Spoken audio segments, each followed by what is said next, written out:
Now, if I was going to win the lotto tomorrow, yes, I would go out and get a couple, high-end premium cars, but there would be a used parking lot's worth of mid 80s to like early 2000s, I'd say like sub $20,000 cars on the property. I don't know why, but I just love finding simple to work on, fun, and relatively reliable vehicles that aren't going to break the bank. And I would I'm always on Facebook Marketplace and, Auto Trader and like watching videos while I'm editing, a knife review. I'm watching videos about hidden gems from the 90s or from the early 2000s that are simple to work on and reliable.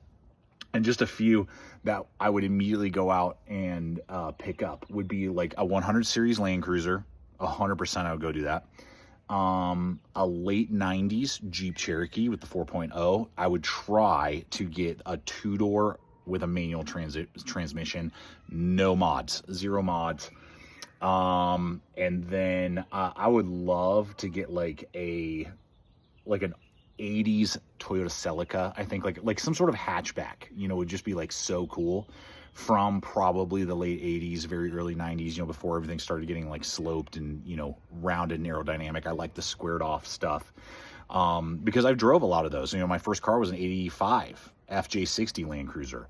I owned a 1991 Subaru Loyale. I mean, that thing was a brick, but it had push button real 4-wheel drive, gutless, but super simple. Had the better ride height than most SUVs these days. I mean, that was like, I paid $1,800 for it, sold it for like 16, I think, or $1,800. So after driving it for 40,000 miles.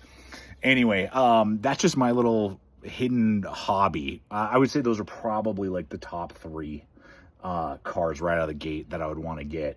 But like a GMT 800, like a Suburban 2500 with 6.0 from like, I don't know, 2005, 2006 would be awesome. So many other ones. So shout out if you have this weird little hobby like I do, and maybe what would be your top three dream late 80s through early 2000s cars.